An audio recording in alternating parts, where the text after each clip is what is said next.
as usual, we'll start with our one shlok of Aparoksh Anubhuti. And today I'm taking shlok number 124. Nirvikarataya vritya brahmakarataya punaha vritti vismaranam samyak samadhirgyana sangyakaha. Because of one idea that everything is Brahma, to have no other modification and to dissolve all thoughts is known as Samadhi, which is a state of mindlessness. So the 15th and the last sadhana that Bhagwan Adi Shankaracharya is recommending in this Shastra, Aparoksh Anubhuti, is called Samadhi. Samadhi has many meanings, as you know. Samadhi can also mean that kind of a platform or a kind of a construction that people make when a great person passes away. You make a samadhi, like a kind of commemorative platform. Samadhi is also something you refer to when a Mahatma passes away. He has his samadhi has happened, so his passing away has happened. It's the final stage, basically, of dhyanam. In this shloka, Bhagwan Adi Shankaracharya gives a very specific meaning to samadhi. He calls it jnana. Basically, Aparoksh Anubhuti is the meaning he's giving to samadhi in this shloka. So it is the culmination or the maturity or the product of successful meditation practice. What exactly is this state of samadhi that one reaches at the end of one's meditation practice? So Bhagwan given the first two words of this shloka, nirvikarataya vritya, where thought does not change. You know that we are continuously having thoughts in our mind. There is not a moment when a thought doesn't come and it keeps changing. Vikar vritti means, vikar means different, vritti means thoughts. Continuously we have different thoughts. I've read that in a day we have 60,000 thoughts. I don't know how true that is, maybe more also. But at the stage of samadhi, there is not a single change in our thought. Nirvikartaya vritya. Thoughts do not change. Then what happens? Is there no thought? No, there is only one thought. That same vritti, that same condition in the mind remains still and stable. So what is that thought which remains in the mind at that stage? Bhagwan calls it Brahm Akartaya, Brahma Akar, the Akar, the thought modification of Brahma. Brahma is the only thought that remains in the mind. Only the Akar of Brahma, only the experience of Brahma remains in the mind. When we say Akar, we tend to think of it as a physical form. Do we see some form of Brahma, just as we have images of Shiva, or we have images of Bhagwan Vishnu, or we have images in our mind of Ganesha? Is there some Akar, some form, some picture that we see of Brahma? No. That vritti, that Akar, Brahm Akar, means basically realizing the self as Brahma. The one who realizes Brahma becomes Brahma itself. And in that shloka, it's written, Brahm Akarataya Punaha. Punaha means again. Why again? Because our source is Brahma. Who we are is itself Brahma itself. And we have been in moha, we have been in a false notion of being human, of being something which is not what we actually are. And now we are going back to our source. Punaha, once again, you have become aware of the fact that you are not a human being, you are not a body, you are not a mind, you are not an intellect.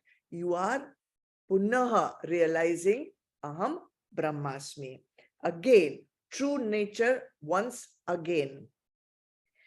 And Vritti Smaranam Samyak is written.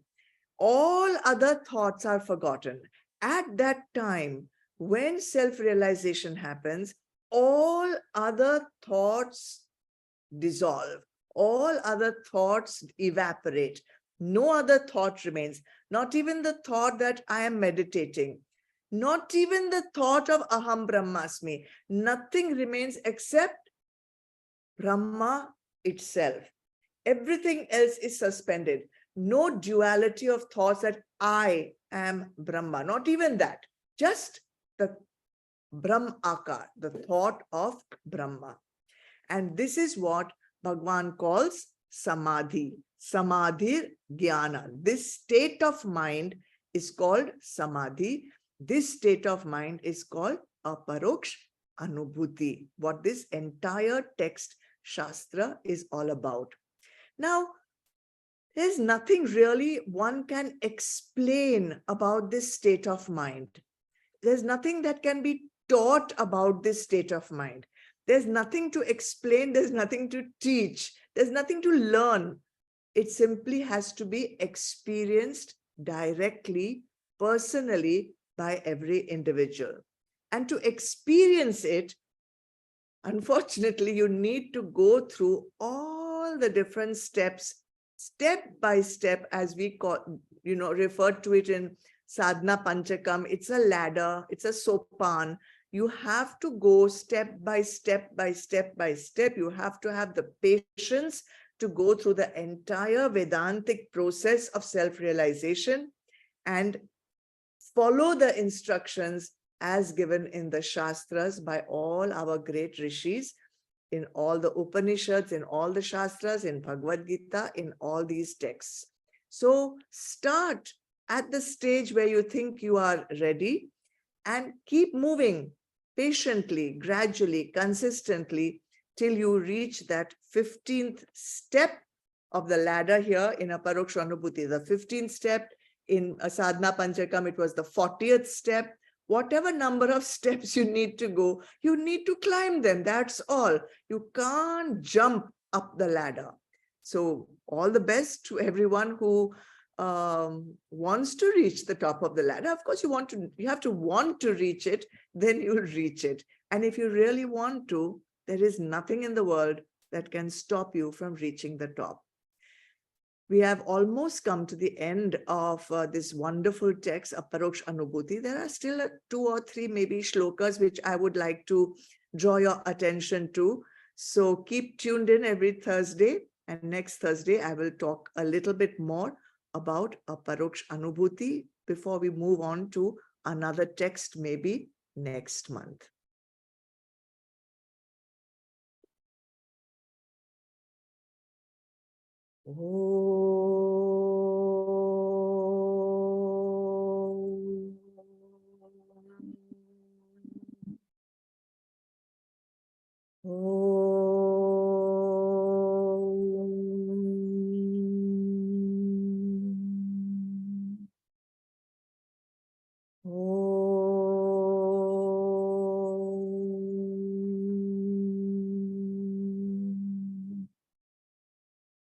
Asatoma Satgamaya Tamasoma Jyotirgamaya Mrityurma Amritam Gamaya.